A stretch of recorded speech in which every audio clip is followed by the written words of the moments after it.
देवाला धन्यवाद. आणि आपण प्रार्थना करू. धन्यवाद येशू राजा, धन्यवाद अब्बा पिता, धन्यवाद पवित्र आत्मा. प्रभू यावेळेस मला वचन सांगण्याची संधी दिली, तिथं उभं केलंस म्हणून धन्यवाद करते पिता परमेश्वरा. माझा आणि इथे बसलेला प्रत्येकाचा ताबा तुझ्या हातामध्ये देते. माझ्या मुखाद्वारे पवित्र आत्मा तू बोल. जे काही शब्द येणार आहे ते सगळे शब्द तुझ्याकडून असू दे, माझ्याकडून नाही. जे काही कार्य होणार आहे तुझ्या पवित्र आत्म्याकडून होऊ दे माझ्या देव बाप्पा. आणि इथे आलेल्या प्रत्येकाला तू स्पर्श कर आता यावेळेला. होऊ दे तुझ्या नावाचा होऊ. धन्यवाद करू. सारा आदर मी मागवून तुम्हाला देते. येशूच्याच नावात प्रार्थना मागते म्हणून तुम्ही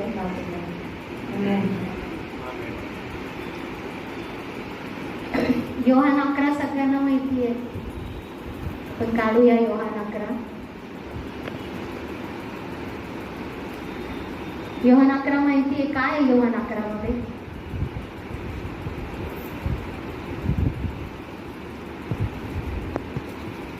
मेलेल्या लाजराला येशू जिवंत करतो.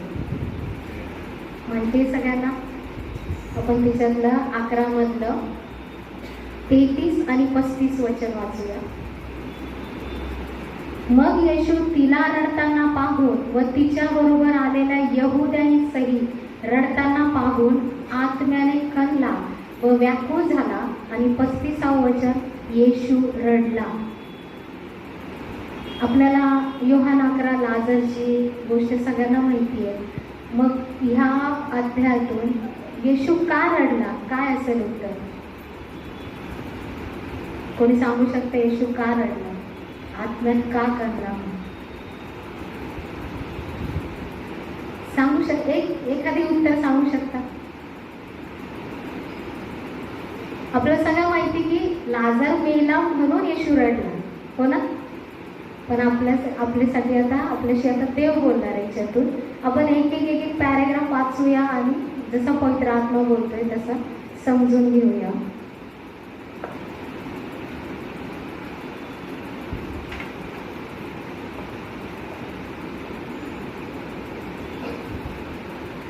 योहान 11. येशू लाजराला जिवंत करतो. तेव्हा मरिया व तिची बहीण मार्था यांच्या बेथानी गावातला लाजर नावाचा कोणी एक माणूस दुःखनाईत होता. ज्या मरियेने प्रभूला सुगंधी तेल लावले व त्याचे पाय आपल्या केसांनी पुसले, तिचा भाऊ लाजर हा दुःखनाईत होता. आता बेथानी या गावामध्ये मार्था, मरिया आणि लाजर हे बहीण भाऊ राहत होते. आणि तिच्यातला लाजर हा दुःखनाईत म्हणजे आजारी होता. आणि ज्या मरियेने प्रभूला सुगंधी तेल लावले, त्याचे पाय धुतले होते, तिचा तो भाऊ होता. आता हे जे रेफरन्स आहे दुसरं, मरियेने प्रभूला सुगंधी तेल लावले, हे आपण बघितलं तर योहान 12 मध्ये दिलेलं आहे. 12 मध्ये तो आहे. पण ते 11 मध्येच घेतलंय का? तर तिथे देवाला सांगायचं तर तिने आराधना केली, तेल लावून त्याचे पाय पुसले, म्हणजे तिने त्याची आराधना केली असं आपल्याला इथे देवाला सांगायचं. आणि तो लाजर जेव्हा आजारी होता तेव्हा त्याच्या बहिणींनी 3ऱ्या वचनामध्ये आपण बघूया, म्हणून त्या बहिणींनी त्याच्याकडे सांगून पाठवले की हे प्रभू पहा, ज्याच्यावर तू प्रीती करतोस तो दुःखनाईत आहे. आता त्या बहिणी ज्या होत्या आणि लाजर जो होता त्यांच्या घरी येशूचं येणं जाणं होतं. म्हणून त्यांनी येशूकडे एखाद्या व्यक्तीला पाठवलं असेल की लाजर आजारी म्हणून, तो तुम्ही या तिथे. आपण पण रोज प्रार्थना करतो ना देवाकडे, आपण पण सांगणे पाठवतो ना देवाकडे, आपण पण निरोप पाठवतो, आपण पण प्रार्थना करतो. तसाच निरोप त्यांनी पण पाठवला की माझा भाऊ आजारी. आपण पण आपल्याला त्रास असला, काही गोष्टीचं काय संकट असलं तर आपण देवाला प्रार्थना करतो ना रोज. आपण पण म्हणतो प्रभू येशू मला ह्या त्रासामध्ये तू मदत कर. आता पुढे काय झालंय? पण हे ऐकून येशू म्हणाला, हा आजार मरणासाठी नव्हे तर देवाच्या गौरवासाठी आहे. याकडून देवाच्या पुत्राचे गौरव व्हावे यासाठी आहे. आता येशूने जेव्हा समजलं की लाजर आजारी आहे, तर आपल्याला वाटतं ना आपल्या प्रार्थनेचं उत्तर त्या क्षणाला यावं ज्यावेळेस आपण प्रार्थना करतो. आपल्याला वाटतं ना की नाही, आता मी संकटामध्ये, आता मी आजारामध्ये, देवाने लगेच उत्तर द्यावं. तसं या दोघं बहिणींनाही वाटलं असेल की आपण जर सांगणं पाठवलं, निरोप पाठवला तर येशूनी लगेच येऊन आपल्या भावाला बरं करावं म्हणून. आपली इच्छा तीच असते. त्यांनी पण तेच केलं तिथे, आणि त्यांच्या इच्छेवरूनच आपण पण म्हणू शकतो की आम्ही प्रार्थना केली, प्रभू आमच्या प्रार्थनेचं उत्तर का नाही येते. इथे पण तोच प्रश्न पडतोय. पण येशूंनी मुद्दाम तिथे वेळ लावला. का वेळ लावला तिथे? तर येशूंनी काय सांगितलंय तिथे? हा आजार मरणासाठी नव्हे. म्हणजे काय? लाजर मरणार हे येशूंना पहिलेच माहित होतं. लाजर मरणार आहे येशूंना पहिलेच माहित होतं. आणि जर आपण इथे म्हणतोय की येशू रडला, जे मी पहिले सुरुवातीला म्हटलं, जर येशूंना माहित होतं की लाजराला ते जिवंत करणार आहे, तर ते रडतील का तिथे? रडतील का? आत्म्यात कणतील का? त्यांना माहिती मी जाणार आहे तिथे आणि लाजरला बरं करणार, आणि मुद्दाम ते उशीर पण करत आहे तिथे की लाजर मरावं म्हणून. मग येशू रडतील का तिथे? प्रश्न आहे ना हा. पडतो की नाही सगळ्यांना? का मलाच पडला? मला पडला होता म्हणून मनन करत होती तिच्यावर. पुढे देव आपल्याला उत्तर देईल. आणि आपल्याला पण आपल्या प्रश्नाचं जेव्हा उत्तर मिळत नाही ना, तेव्हा देवाची इच्छा तीच असते की जे काही आपल्या जीवनात त्रास आलेला आहे, त्या त्रासामध्ये थोडा वेळ आपल्याला आपला धीर वाढावा, आपली सहनशीलता वाढावी, आपल्याला देवावरचा विश्वास वाढावा, म्हणून देव ते उत्तर थांबवून ठेवतो कधी कधी. की ही हिने प्रार्थना तर केली आहे, बघू हिचा विश्वास किती आहे माझ्यावर, ही थांबते का माझ्यासाठी, माझ्या उत्तरासाठी थांबते का म्हणून. आणि आपण काय म्हणतो, प्रभू मी तर प्रार्थना केली, मग आपला उत्तर नाही आला की आपला विश्वास काय होतो, जो वरती असतो ना, तो हळूहळू हळूहळू खाली यायला लागतो. आज नाही आलं उत्तर, उद्या नाही आलं उत्तर, परवा नाही आलं उत्तर. पण आपण ते परत परत प्रार्थना करतो का त्या गोष्टीसाठी? नाही करत. आपण सोडून देतो. ठीक आहे प्रभू, आणि आपण त्या परिस्थितीमध्ये सेटल होऊन जातो. ठीक आहे आजार ठीक आहे, सेटल होऊन जातो. पण इथे प्रभू येशूंनी सांगितलंय की हा आजार मरणासाठी नव्हे. तसंच आपली परिस्थिती सुद्धा ती परिस्थिती कायमची नाहीये. तिथे देवाचा गौरव होणारच आहे. कारण इथे जर येशू म्हटलंय तर ते वचन आपल्यासाठी पण इथे आपण क्लाइम केलं पाहिजे की ही परिस्थिती मला तोडण्यासाठी नाहीये. ही परिस्थितीमध्ये मला देव धीर शिकवतोय, सहनशीलता शिकवतोय, त्याच्यावरचा विश्वास वाढवतोय. हे विचार करून जर आपण तिथे प्रार्थना करत राहिलो तर त्याचं उत्तर नक्कीच येणार आहे. आपण पुढे बघूया. पाचव्या वचना, येशू तर मार्था व तिची बहीण आणि लाजर यांच्यावर प्रीती करीत असे.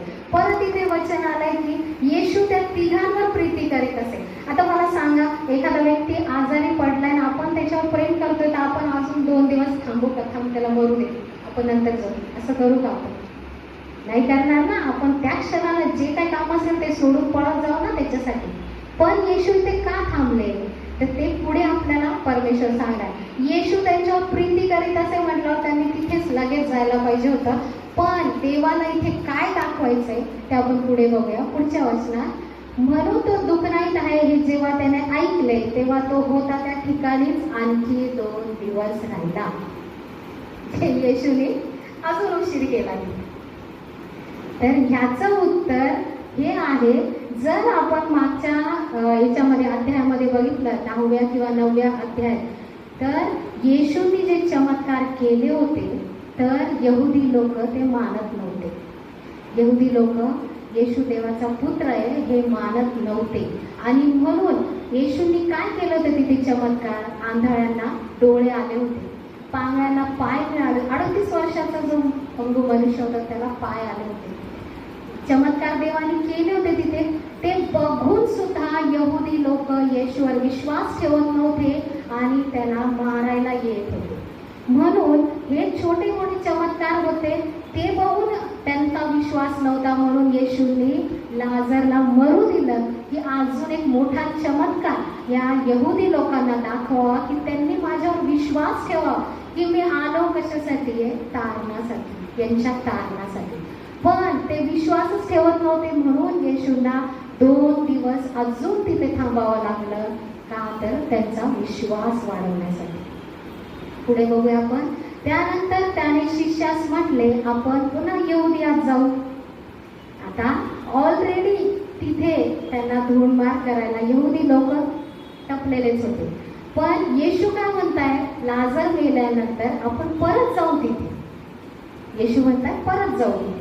पुढच्या वर्षात शिष्य त्याला म्हणाले, रब्बी, यहुदी नुकतेच तुला धूळ मार करायला पाहत होते आणि तू पुन्हा तिथे जातोस काय? येशूने उत्तर दिले, दिवसाचे 12 तास आहेत की नाही? जर कोणी दिवसात चालतो तर त्याला ठेच लागत नाही, कारण तो या जगाचा उजेड पाहतो. परंतु जर कोणी रात्री चालतो तर त्याला ठेच लागते, कारण त्यांच्यात उजेड नाही. आता इथे शिष्य जे कंटिन्यू प्रभू येशू सोबत राहत होते, त्यांनी केलेले चमत्कार बघत होते, त्यांनी जे वचन प्रचार करत होते ते ऐकत होते. तर इथे शिष्य सुद्धा येशूंवर विश्वास ठेवत नव्हते. इथे शिष्य सुद्धा त्यांना म्हणाले की यहुदी नुकतेच तुला धूळ मार करायला पाहत होते, तू पुन्हा तिथे जातोय. म्हणजे शिष्यांचा सुद्धा इथे अविश्वास, यहुदी लोकांचा अविश्वास, शिष्यांचा सुद्धा अविश्वास इथे. आणि येशूने काय उत्तर दिलं, दिवसाचे 12 तास आहे, तर जर कोणी दिवसात चालतो तर त्याला ठेच लागत नाही. दिवसा काय असतं, प्रकाश असतो, आणि येशू काय, जगाचा प्रकाश आहे. मग जो कोणी येशू मध्ये चालतो त्याला ठेच लागत नाही, आणि जो रात्री चालतो त्याला ठेच लागते. म्हणजे जो येशूवर अविश्वास करतो किंवा येशूवर केले प्रार्थना जे त्याचं उत्तर येत नाही त्यासाठी अविश्वास करतो त्याला ठेच लागते. इथे येशूंना तेच सांगायचंय की मी जगाचा प्रकाश आहे, आणि जो माझ्यामध्ये चालतो तो कधीही पडत नाही. पुढच्या वचनात बघू 10व्या, परंतु जर कोणी रात्री चालतो तर त्याला ठेच लागते, कारण त्यांच्यात उजेडच नाही, त्यांच्यात विश्वासच नाही. येशूवर विश्वासच ठेवला नाही तर तुमच्या प्रार्थनेचं उत्तर किंवा तुम्हाला जी शांती आहे, तुम्हाला जे तुमच्या हृदयामध्ये कळवळ आहे किंवा प्रेम आहे ते येणार आहे का? नाही येणार ना. म्हणून आपल्याला येशूमध्ये चालायचं. जसं पास्टर नेहमी सांगतात आपल्याला रोमकाला 10:17 की विश्वास हा वार्ता ऐकण्याने आणि वार्ता ऐकणे ख्रिस्ताच्या वचनाने होते. त्यावर आपल्याला विश्वास ठेवायचा आहे. आणि पुढे 11व्या वचनात तो या गोष्टी बोलला आणि त्यानंतर तो त्यांना म्हणाला, आपला मित्र लाजर झोपी गेला आहे, परंतु मी त्याला झोपेतून जागे करावे म्हणून जातो. तेव्हा त्याचे शिष्य म्हणाले, हे प्रभू, तो झोपी गेला असेल तर तो बरा होईल. येशू तर त्याच्या मरणाविषयी बोलला, परंतु झोपेच्या विसाव्याविषयी हा बोलत आहे असे त्यांना वाटले. बघा, परत येशू म्हणताय की आपला मित्र लाजर झोपी गेलाय, पण येशू लाजराच्या मरणाविषयी बोलतात हे शिष्यांना अजूनही कळलेलं नाही, कारण शिष्य तेवढ्या प्रमाणात म्हणा येशूवर विश्वास ठेवून कनेक्ट झालेले नव्हते. जर येशूने एवढे चमत्कार केले होते तर तो मेलेलाही जिवंत करू शकतो, हा विश्वास शिष्यांना पण त्यावेळेस पाहिजे होता. तर त्यांनी हा प्रश्न विचारलाच नसता की तो झोपी गेला असेल तर तो बरा होईल म्हणून, बोललेच नसते. पुढे काय, ते येशू मरणाविषयी बोला, परंतु झोपेच्या विसाव्याविषयी हा बोलत असे त्यांना वाटले. तेव्हा येशूने त्यांना उघड सांगितले, लाजर मेला आहे आणि मी तेथे नव्हतो, म्हणून मला तुमच्यामुळे आनंद वाटतो, यासाठी की तुम्ही विश्वास धरावा. तरी आपण त्याच्याकडे जाऊया. येशू आनंद करताय, लाजर मेला म्हणून येशू आनंद करताय. तिथे लिहिलंय की तुमच्यामुळे आनंद वाटतो, कारण विश्वासच नाही. यहुदी लोकांचा तर नव्हताच, शिष्यांचाही विश्वास नव्हता येशूवर. आणि येशू काय म्हणताय 15व्या वचनात, यासाठी की तुम्ही विश्वास धरावा. तरी आपण त्याच्याकडे जाऊ. म्हणजे येशूंना काय करायचं, तिथे जाऊ लाजरला जिवंत करायचंय आणि एक असा मोठा कित्ता घालून द्यायचा आहे की मी देवाचा पुत्र आहे आणि मी मेलेल्यांना सुद्धा जिवंत करू शकतो. हा विश्वास त्यांच्यामध्ये घालण्यासाठी म्हणजे किती येशूंना तिथे तळमळ करावी लागते की या लोकांनी माझ्यावर विश्वास ठेवावा, यांचं तारण व्हावं, त्यासाठी येशूंना किती तळमळ करावी लागते. तर आपण पुढे बघूया. तेव्हा दिदूम म्हटलेला थोमा आपल्या सोबतीच्या शिष्यास म्हणाला, आपणही त्यांच्या बरोबर मरायला जाऊ. तरी सुद्धा ते शिष्य विश्वास ठेवत नाही. दिदूम थोमा हा तर 1 नंबरचा अविश्वास. तो काय म्हटलं, येशू जेव्हा पुनरुत्थित 3ऱ्या दिवशी उठले होते, येशूच्या हातामध्ये मी बोट घालून बघेल तेव्हाच मी विश्वास ठेवेल म्हटला होता ना. योहान 20:24 काढूया आपण.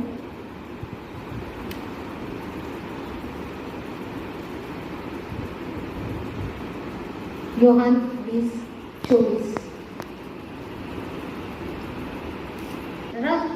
च लावला पुढे, धरणारच नाही म्हणतो.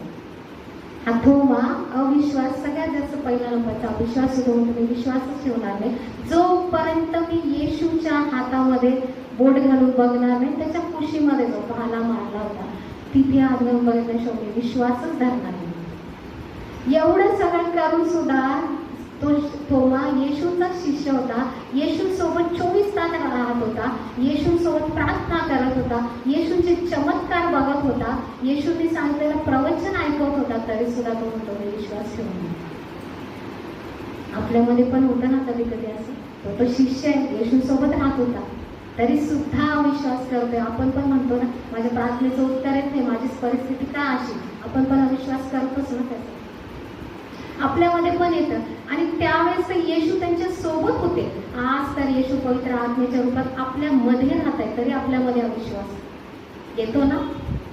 येतो ना का नाही? थोड्याफार प्रमाणात येतोच ना. प्रार्थना जेव्हा करतो, प्रार्थनेमध्ये बसून प्रभू मला हे पाहिजे ते पाहिजे करून द्याल, प्रार्थनेमध्ये आपण त्यावेळेस आपण आनंदी असतो. प्रार्थनेमधून उठलो, होईल का नाही, परी होईल का नाही, ती परिस्थिती जाईल का नाही, येतात की नाही उत्तर आपल्याला हे प्रश्न येतात ना. पण देवाने काय सांगितलंय आपल्याला वचनामध्ये की जे काही तुम्ही प्रार्थनेमध्ये मागताय ते तुमच्यासाठी झालेलं आहे असा विश्वास करा. आपण ते करतो का? आपण उठल्यावर आपण आपल्या जगात लगेच जातो. आपण पुढे बघूया 17व्या वचनात. मग येशू आल्यावर असे आढळून आले की त्याला कबरेत ठेवून 4 दिवस झाले आहेत. बेथानी तर यरुशलेमेजवळ सुमारे 1 कोसावर होती आणि मार्था व मरिया यांच्या भावाविषयी त्यांचे सांत्वन करावे म्हणून यहुद्यातील पुष्कळ लोक त्यांच्याकडे आले होते. तेव्हा येशू येत आहे एकटाच मार्था जाऊन त्याला भेटली, परंतु मरिया घरात बसून राहिली. आता बघा, येशू कुठे येत आहे? बेथानीमध्ये, जिथे लाजर मेला होता. आणि त्याला मरून किती दिवस झाले होते? 4 दिवस झाले होते. म्हणजे असं म्हणतात की 3 दिवस आत्मा राहतो पृथ्वीवर, पण 4थ्या दिवशी निघून जातो, शरीर पूर्ण डिस्ट्रॉय व्हायला लागतं असं म्हणतात. आणि आहेच, खरंच आहे ते. 4थ्या दिवसानंतर तर कुठलाच मनुष्य उठू शकत नाही. आता इथे देवाला आपल्याला हे सांगायचं आहे की तुमची परिस्थिती पण वर्षानुवर्ष जर मेलेली झालेली असेल तर तिच्यामध्ये मी पुनर्जीवन देण्यासाठी तुमच्यामध्ये येणार आहे. यातून आपल्याला देवाला, या वचनातून आपल्याला तेच सांगायचंय. 4 दिवस जरी झालेले आहे लाजरला मरून, तरी मी त्याला जिवंत करायला येत आहे. तर तुमची पण परिस्थिती कुठलीही असू द्या, येशूवर विश्वास ठेवा आणि ती परिस्थिती जिवंत करण्याचं सामर्थ्य फक्त येशूमध्येच आहे. आणि येशू पवित्र आत्म्याच्या रूपात आपल्यामध्ये राहतात आणि एका प्रार्थनेद्वारे आपल्याला तो सांत्वन देऊ शकतो. हे वचन घेऊन जर तुम्ही प्रार्थना केली तुमच्या परिस्थितीसाठी, तर नक्कीच तुमची परिस्थिती जिवंत होणार आहे. आणि बेथानी तर यरुशलेमेजवळ सुमारे 1 कोसावर होते. 1 कोस म्हणजे, काल माझ्या मिस्टरांचं माझं डिस्कस यावर चाललं होतं. 1 कोस म्हणजे किती? तर आम्ही ते गुगलला बघितलं तर 1 किलोमीटरच्या आसपास येते. 1 किलोमीटरच्या आसपास. तर येशू जेव्हा यरुशलेमात होता तिथे तो आंधळ्यांना डोळे देत होता, पांगळ्यांना पाय देत होता, बरं करत होता. आणि हे जे बेथानीत होते तर इथून 1 किलोमीटरपर्यंत जर कुठे एखादा मनुष्य मोठे मोठे चमत्कार करत असेल तर ते आपल्याला इथे कळणार नाही का? ते तर लगेच एकमेकांद्वारे लगेच त्या गोष्टी आपल्यापर्यंत पोहोचतात. मग येशूने जर तिथे चमत्कार केलेले तर ते बेथानीमध्ये येत नसतील का? त्या लोकांच्या कानावर पडले नसतील का? पडलेच असतील ना. मरिया मार्थाला पण ते चमत्कार ऐकायला आलेच असतील ना लोकांद्वारे. काही जास्त लांब अंतरावर पण नव्हता. पण येशू पण येऊ शकत होता लाजराला जिवंत करा, पण येशू आला नाही. येशू पण तिथेच थांबला. आणि ते 1 कोसावर होती आणि मार्था व मरिया यांच्या भावाविषयी त्यांचे सांत्वन करावे म्हणून यहुद्यातील पुष्कळ लोक पण आले होते. म्हणजे जे यहुदी येशूवर विश्वास ठेवत नव्हते ते सुद्धा आले होते. त्यांना पण माहीत पडलं होतं की लाजर मेलाय. ते कमी डिस्टन्स असल्यामुळे त्यांनाही माहीत पडलं होतं की लाजर मेलाय, म्हणून ते त्यांचं सांत्वन करायला आले होते. यहुदी लोक जे येशूवर विश्वास ठेवत नव्हते. आता इथे झाले, यहुदी लोक प्रभूचे शिष्य झाले आणि मरिया आणि मार्था सुद्धा किती अविश्वास ठेवते, त्यांच्यासाठी लाजरला जिवंत करण्याचा चमत्कार प्रभू येशूने इथे करायचा आहे. म्हणून प्रभू येशूने 2 दिवस तिथे वाट बघितली. पुढे आपण बघूया. पण मार्था येशूला म्हणाली, हे प्रभू, तू येथे असतास तर माझा भाऊ मेला नसता. तरी आताही जे काही तू देवाजवळ मागशील ते देव तुला देईल, हे मला ठाऊक आहे. म्हणजे बघा, ती मार्था विश्वास कसा ठेवते की तू जे काही देवाजवळ मागशील ना तर ते देव तुला देईल म्हणून. तरी सुद्धा ती काय म्हणते, हे प्रभू, तू येथे असतास तर माझा भाऊ मेला नसता. म्हणजे तिचाही अविश्वास हिच्यातून दिसून येतोय की येशू जरी लांब होते तरी पण येशू आपल्या भावाला जिवंत करू शकता, हिच्यात तिचाही अविश्वास दिसून येतो. आणि पुढे जर आपण पाहिलं, येशूने तिला म्हटले, तुझा भाऊ पुन्हा उठेल. आता येशू इथे काय म्हणताय की लाजर मेलेल्यातून पुन्हा उठेल, म्हणजे आत्ता मी त्याला उठवणार आहे, आत्ता मी त्याला जिवंत करणार आहे, म्हणून आत्ता मी त्याला इथे उठवणार आहे. हा चमत्कार मी इथे करणार आहे. आणि तिला येशू सांगतात. मार्था त्याला म्हणाली, शेवटच्या दिवशी पुनरुत्थान तो पुन्हा उठेल, हे मला ठाऊक आहे. येशू इथे उभे आणि मार्था काय बोलते, तर येशू म्हणतो, मी त्याला उठवणार आहे, आत्ता मी त्याला जिवंत करणार. ती म्हणते, पुनरुत्थानाच्या दिवशी तो उठेल मला माहिती. म्हणजे तिचा आत्ताच्या क्षणाला विश्वास नाहीये, तिचा एवढा पुढचा तो विश्वास आहे. आत्ता येशू लाजरला जिवंत करणार आहे, तिला अजूनही कळलेलं नाही. येशूने तिला म्हटले, पुनरुत्थान व जीवन मीच आहे, जो माझ्यावर विश्वास ठेवतो तो मेला तरी जगेल. पुन्हा एकदा येशूंना उघडपणे सांगावं लागलं, पुनरुत्थान आणि जीवन मीच आहे, जो माझ्यावर विश्वास ठेवतो तो मेला तरी जगेल. सारखं येशूंना सांगावं लागलं तर ती विश्वास ठेवा, विश्वास ठेवा, विश्वास ठेवा, मी करणारे, होणारे, होणारे, होणारे. या गोष्टी पण आपल्या आयुष्यामध्ये घडत असतात, पण आपला पण विश्वास डगमगत असतो. या योहान 11 मधून जेव्हा मी मनन करत होते त्यावेळेस मला पण धक्का बसला की प्रभू येशूंना काय सांगायचंय. आपण याच्यातून फक्त एवढंच गोष्ट घेतो, प्रभू येशूंचा एक मोठा चमत्कार आहे की मेलेला लाजर 4 दिवसांनी सुद्धा येशूंनी बरा केला होता, जिवंत केला होता.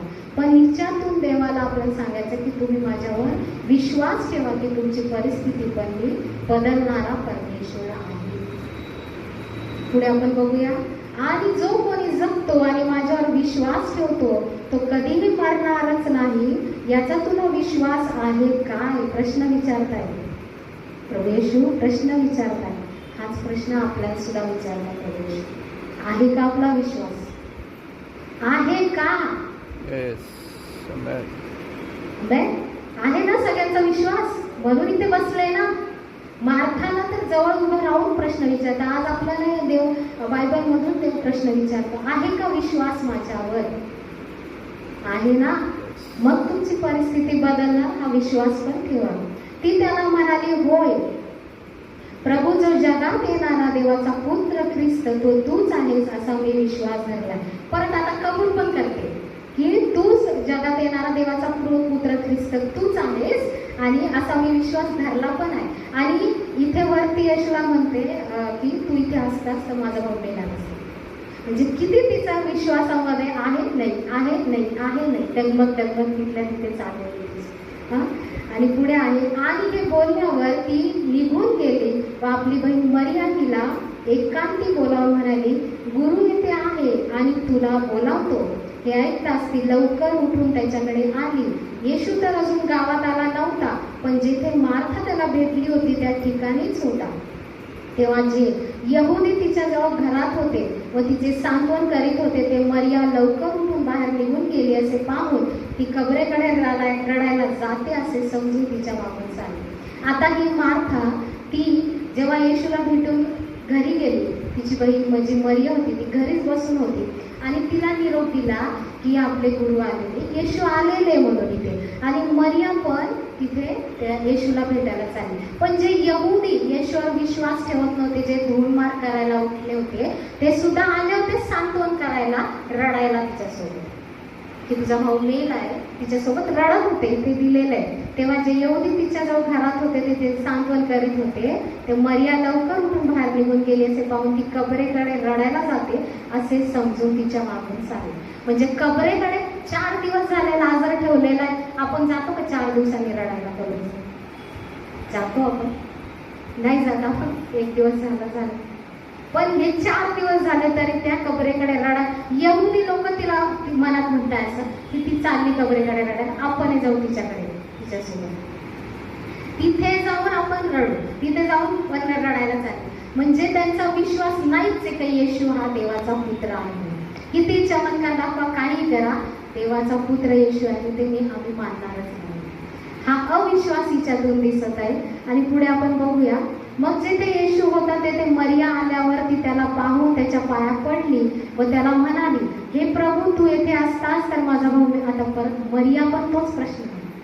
जर मार्थाने केला की तू इथे असतास तर माझा भाऊ मेला नसता, तर मरिया पण तोच प्रश्न करते. म्हणजे मरियाचा पण अविश्वास, जिने सुरुवातीलाच आपण बघितलं 2ऱ्या वचनामध्ये की येशूचे पाय सुगंधित तेलाने धुतले होते, जिने आराधना केली होती की येशू हे सर्व करू शकतात. पुन्हा ती पण अविश्वासाने हा प्रश्न विचारते की तू आधी इथे असता तर माझा भाऊ मेला नसता. पुढचं बघू. मग येशू तिला रडताना पाहून व तिच्या बरोबर आलेल्या यहुद्यासही रडताना पाहून आत्म्यात कणला व व्याकुळ झाला आणि तो म्हणाला, तुम्ही त्याला कोठे ठेवले आहे? ते त्याला म्हणाले, हे प्रभू, येऊन पहा. आणि येशू रडला. जे मी प्रश्न तुम्हाला विचारला त्याचं उत्तर आता कोणी सांगू शकते? का रडला येशू?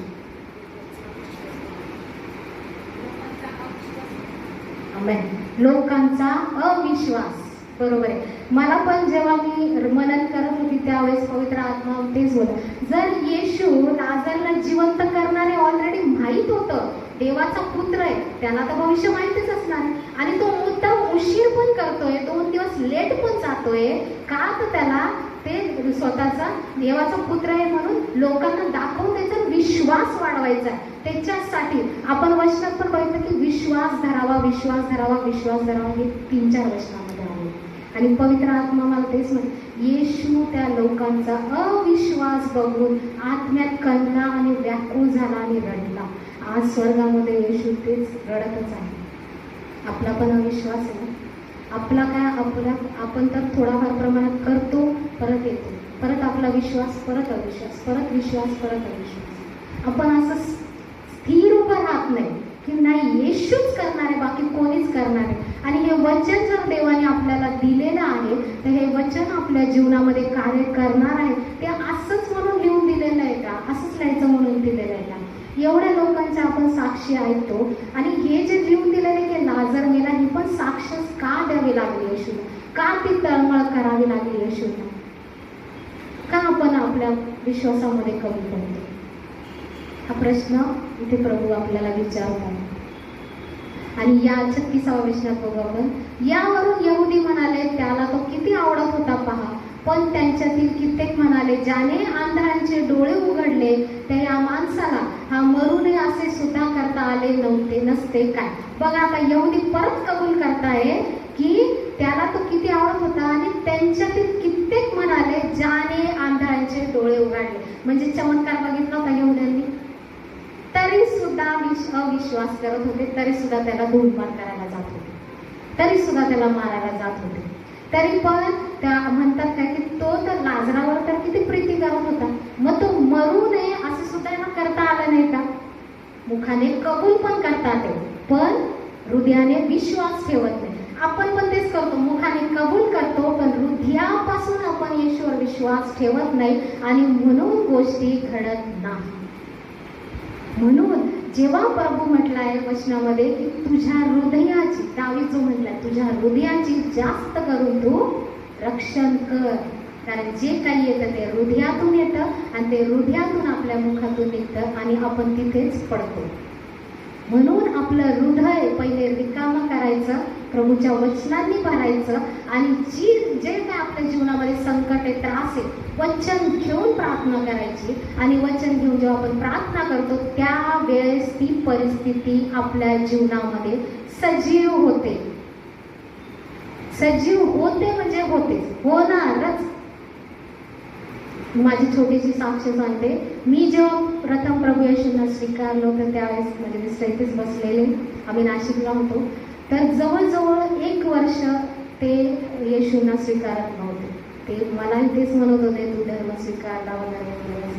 ते मला तेच म्हणत, पण मी फक्त हृदयापासून प्रभू येशूला प्रार्थना करत होती, प्रभू येशू तू त्यांना बदल, तू त्यांना बदल. आणि माझ्यामध्ये ते सामर्थ्यच नाहीये. मी तुझ्यावर विश्वास ठेवलाय, तूच करू शकतो, मी नाही करू शकत.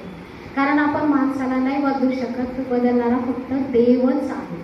आणि जेव्हा हृदय बदलतं तेव्हा माणूसही बदलतो.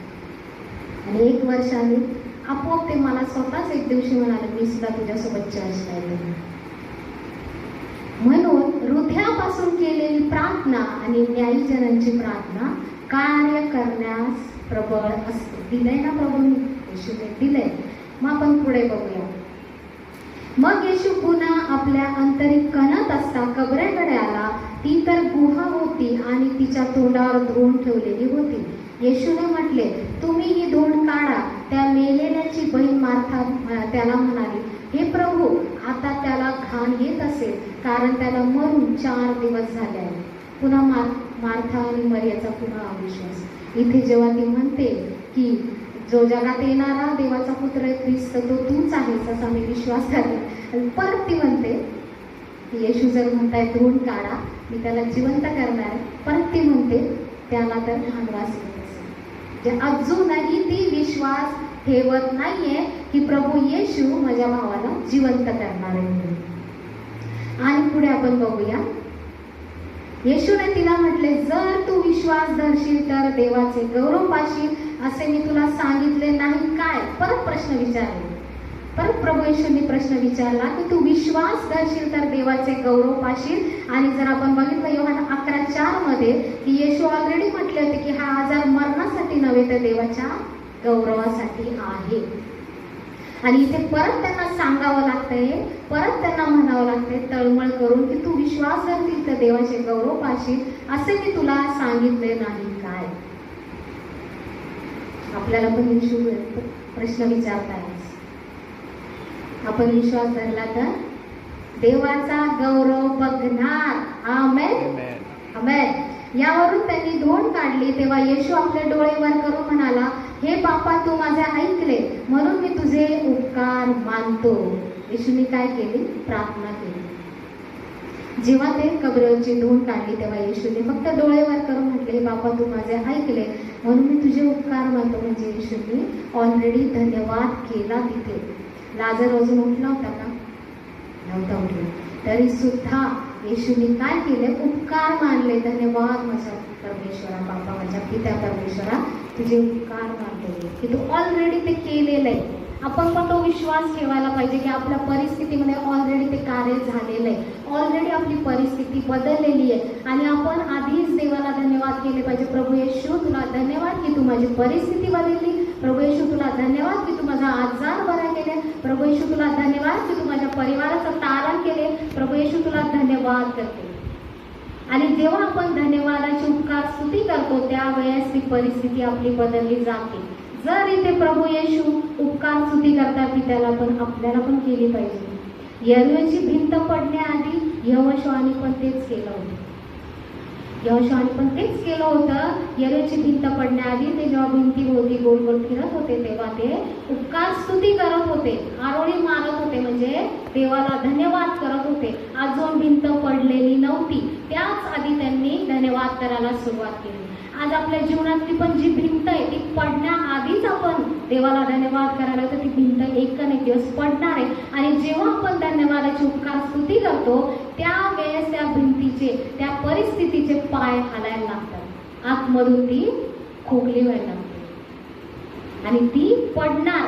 हा विश्वास आपण धरायचा तिथे, कारण देवाने आपल्याला इथे ते विश्वासासाठीच हे उदाहरण दिलं. पुढे आपण बघू. आणि तू नेहमी माझे ऐकतोस हे मला तर ठाऊक आहे, परंतु जो समुदाय सभोवती उभा आहे त्याच्याकरिता मी हे बोललो, यासाठी की तूच मला पाठवले असा त्यांनी विश्वास धरावा. पुन्हा एकदा प्रभू येशू, तिथे सगळे यहुदी उभे, मरिया आणि मार्था उभे, जे अविश्वास करत होते प्रभू येशूंवर, त्यांच्यासाठी बोलत आहे की पित्या, तू माझं नेहमी ऐकतोस, मी जर तुला इथे प्रार्थना जरी केली नसती आणि मी म्हटलं असं लाजर बाहेर आहे, तर तो आला असता. पण मला हे का बोलावं लागतंय या लोकांसाठी, की यांनी विश्वास धरावा की मी तुझा पुत्र आहे आणि तू कार्य करण्यास तत्पर आहे म्हणून येशूंना तिथे ते बोलावं लागलं. आणि येशू ते बोलता पण आहे तिथे, त्यांच्याकरिता मी हे बोललो. जो समुदाय सभोवती उभा आहे त्यांच्याकरता मी हे बोललो, यासाठी की तूच मला पाठवले असा त्यांनी विश्वास धरावा. आणि असे बोलल्यावर त्याने मोठ्याने हाक मारली, लाजरा बाहेर ये. आता मला सांगा, इथे लाजर जर मेला 4 दिवस झाले पूर्णपणे, तर त्याने ऐकलं कसं? जर येशू हाक मारताय त्याने ऐकलं कसं? 4 दिवसांनी डेड बॉडी ऐकू शकते का? प्रश्न पडला नाही. ते कसं काय ऐकलं त्याने? मोठ्या प्रभू येशूने हाक मारली, लाजरा बाहेर, कसं ऐकलं? तुम्ही सांगू शकता? बोला.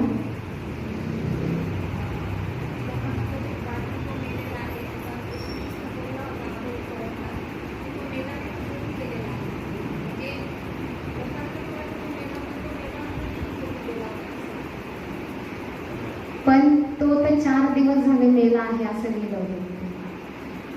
तो झोपला आहे असं लिहिलंय, पण 4 दिवस झाले ऑलरेडी तो मेला होता. आणि त्याची बहीण पण म्हणते की त्याला घालवास येत असेल, म्हणजे पूर्णपणे डेड झालेला होता.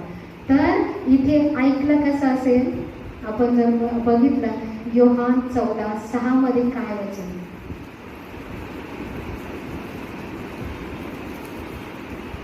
योहान 14:6. येशूने त्याला म्हटले, मार्ग व सत्य व जीवन मीच आहे. आणि इथे मागे सुद्धा येशूने तिला म्हटलं होतं, मार्थाला, पुनरुत्थान व जीवन मीच आहे. ज्या वेळेस येशूने त्या कबरेच्या बाहेर पाय ठेवला होता, त्याच वेळेस त्या कबरेमध्ये ऑलरेडी जीवन आलेलं होतं. कारण प्रभू येशू ख्रिस्त काय म्हटलं? पुनरुत्थान व जीवन मीच आहे. तर कुठली परिस्थिती जर येशूने पाय ठेवला तर ती परत मेलेली राहील का? नाही राहणार. पुनरुत्थान आणि जीवन मीच आहे, मार्ग सत्य जीवन मीच आहे. येशूने जर कबरे बाहेर पाय ठेवलाय, लाजर ऑलरेडी आतमध्ये उठून बसला असेल, कारण तिथे जीवनाने पाय ठेवला होता. ऑलरेडी तो वाट बघत असेल, येशू कधी मला हाक मारताय, त्यांचा आवाज आला की मी बाहेर जाऊन. पवित्र आत्मा ऍक्च्युली मनन करत असताना पवित्र आत्मा मला हे वचन देत होता की पुनरुत्थान आणि जीवन प्रभू येशू आहे. आणि ज्या वेळेस येशू तिथे आले, ऑलरेडी लाजर आतमध्ये उठून बसला असेल आणि तो फक्त प्रभू येशूंचा शब्द ऐकण्यासाठी आतमध्ये होता. आणि ज्या वेळेस प्रभू येशूने मोठ्याने हाक मारली, लाजरा बाहेर आहे, तो लगेच बाहेर आलेला आहे. प्रत्येक प्रश्नाचं उत्तर आपलं वचनामधूनच प्रभू येशू आपल्याला देतात. आणि पुढे जर आपण बघितलं, मग जो मेला होता तो बाहेर आला, त्याचे पाय व हात प्रेत वस्त्रांनी बांधलेले होते आणि त्याचे तोंड रुमालाने वेष्टिलेले होते. येशूने त्यांना म्हटले, त्याला मोकळे करा व त्याला जाऊ द्या. म्हणजे काय? त्याला बांधलेलं होतं म्हणजे काय? आज आपल्या जीवनामध्ये पण बंधनं आहेत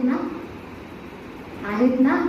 पिढ्यानपिढ्यांचे श्राप आपल्यावर आलेले, आपल्या जीवनातले श्राप आपल्या याच्यावर आहे. म्हणजे काय? एक प्रकारचं बंधन आपल्यामध्ये आहे. आणि म्हणून आपण विश्वासात कमी पडतो.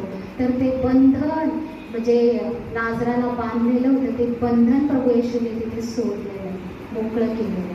आणि आज प्रभू येशू आपल्याला तेच सांगत आहे की कुठलंही बंधन असू दे, कुठली परिस्थिती असू दे, काहीही त्रास असू दे, मी तुला त्याच्यातून बाहेर काढणारा परमेश्वर.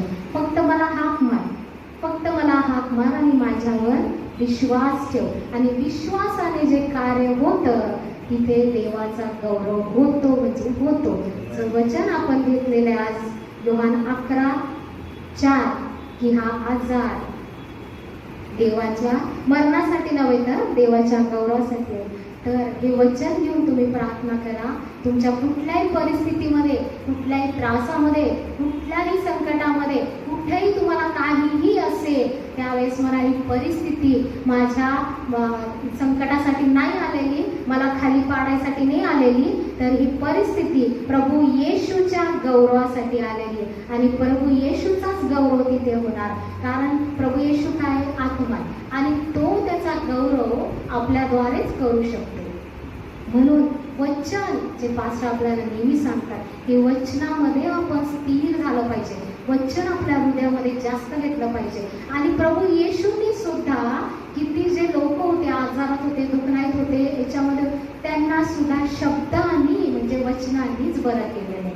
आणि सैतानाला सुद्धा प्रभू येशूने वचनांनीच हरवलेलं आहे. म्हणजे वचन हे दुधारी तलवार, इब्रियस 4:12 जे वचन सांगतं की दुधारी तलवार हे वचन म्हणजे काय, ते दोन्ही साईडने कापतं. जर तुम्ही ते वचन बोलताय, तुमची परिस्थिती बदलते, तुमचा विश्वास वाढतो, सैतान तुमच्यापासून दूर जातोय. कारण सैतान कोणाला घाबरतो तर वचनालाच घाबरतो. त्याला माहिती जिथे वचन घोषित होतं ना तिथे सुटका आहे, तिथे स्वर्गदूत काम करतात, तिथे पवित्र आत्मा स्पर्श करतो. म्हणून प्रभू येशूला करोडो धन्यवाद की आपल्याला बायबल दिलेलं आहे आणि बायबलमधून वचनं सुद्धा दिलेले आहे. ती वचनं रोज वाचायची आणि जेव्हा वचनं वाचतात त्यावेळेस प्रभू येशू तुमच्याशी बोलत असतो आणि जेव्हा प्रार्थना तुम्ही करतात तेव्हा तुम्ही देवाशी बोलत असता. म्हणून बायबल रोज वाचायचं आणि देवाला म्हणायचं मला याच्यातलं रहस्य उघडं कर, प्रगटीकरण दे मला याच्यातनं काय बोलायचंय तुला, का तू हा दृष्टांत लिहिलेला याच्यामध्ये, काय सांगायचंय तुला याच्यातून. जेव्हा तुम्ही असं बोलतात त्यावेळेस पवित्र आत्मा तुम्हाला रहस्य एक कारण देव म्हणतो हिला इंटरेस्ट याच्यामध्ये, हिला आवडतंय वचनामध्ये. आणि ती आवड आपल्यामध्ये निर्माण करा, विश्वासाने तुम्ही ते सुरुवात करा. नक्कीच आपल्या सगळ्यांच्या जीवनामध्ये मी माझं पण त्यामध्ये इन्क्लूड करते. आपल्या सगळ्यांच्याच जीवनामध्ये प्रभू येशूला खूप मोठं कार्य करायचं आहे आणि प्रभू येशू जी आपली मेलेली परिस्थिती आहे ती पुनरुज्जीवन करण्यासाठी समर्थ असा परमेश्वर आहे आणि तो नक्की करणार. आपण प्रार्थना करूया.